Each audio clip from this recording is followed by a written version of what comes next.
I wanted to take the opportunity to give the listeners a little bit of background on the genesis of my screen name, Tinky, which has been something of a magnet recently for various slings and arrows.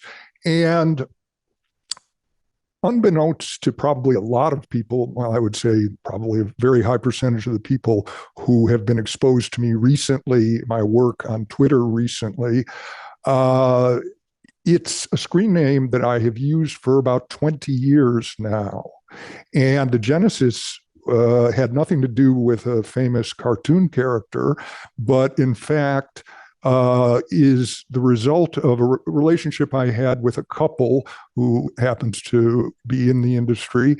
And they had a young child at the time, around 20 years ago. And the father called the young boy, Tink, short for Tinky. And I sort of liked it. And this was around the time that I was just beginning to produce some writing on the internet and get involved in some of the early forums. I was involved in the dosage forum of Dr. Stephen Roman at the time, long time ago, and then Dan Illman's forum blog on Daily Racing Forum site.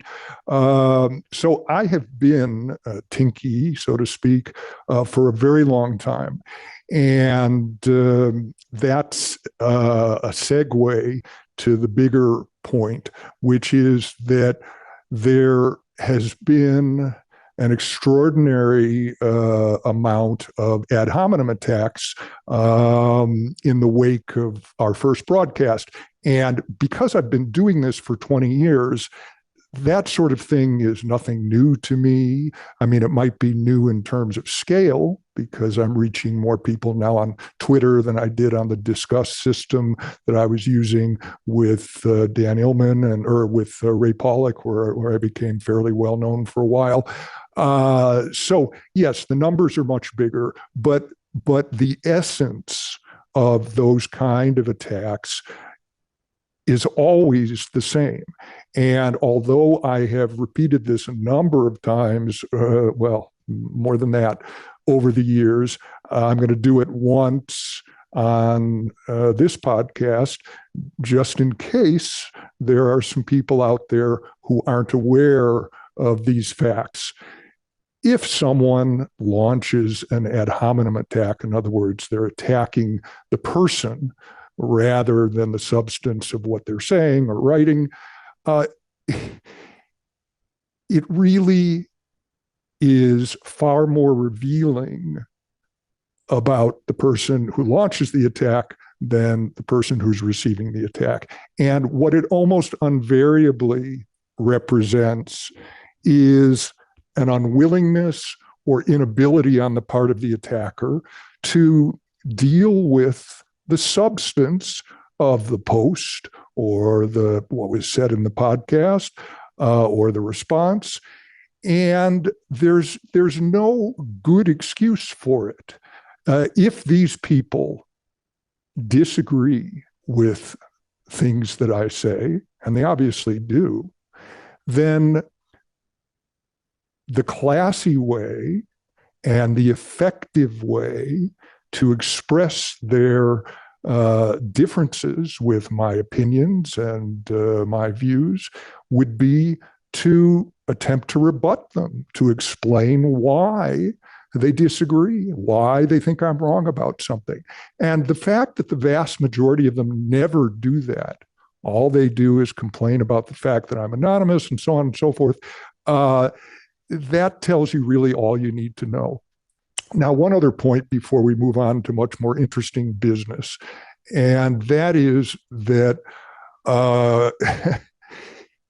anonymity is really not a problem in the context of what I do. It's a problem in the minds of the people who launch these ad hominem attacks, but in the real world, it's not a problem, and I'll explain why.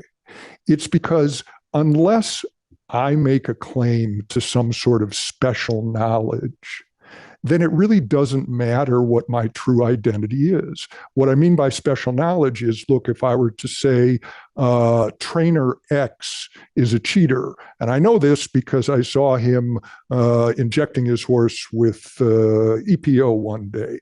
Well, obviously, under those kind of conditions, my true identity would be crucial to judging whether or not there's any veracity to the claim and whether I should be believed. But that's not what I do, with almost no exceptions, when I write and on Twitter and elsewhere, and when I am talking to you guys on this podcast.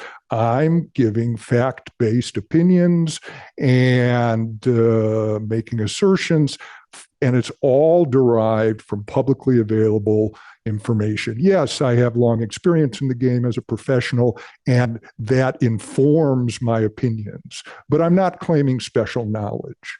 And so there's really no basis on which to seriously argue that because I use a screen name, a nom de plume, as it was once called when people were writing for publications in the past, it's not a serious criticism.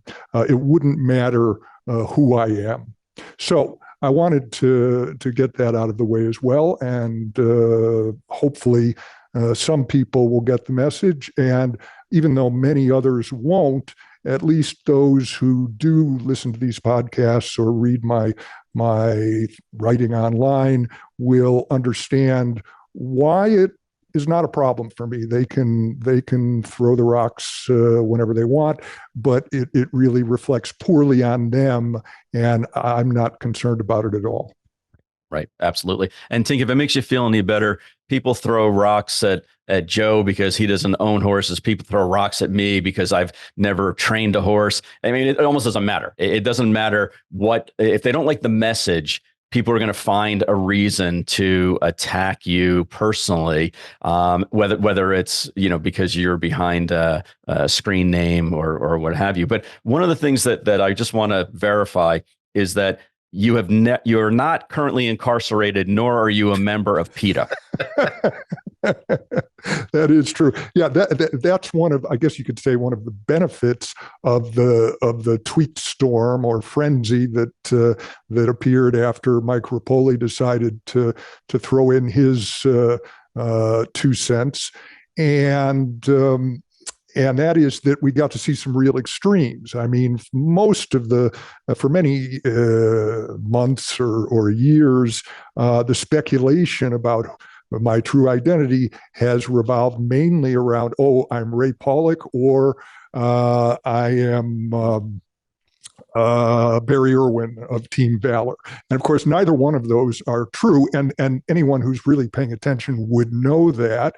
It's easy to discern even without any protests on my part. But yes, more recently, it's been Jim Squires. No, I did not breed Monarchos. I wish I had bred Monarchos, but I did not.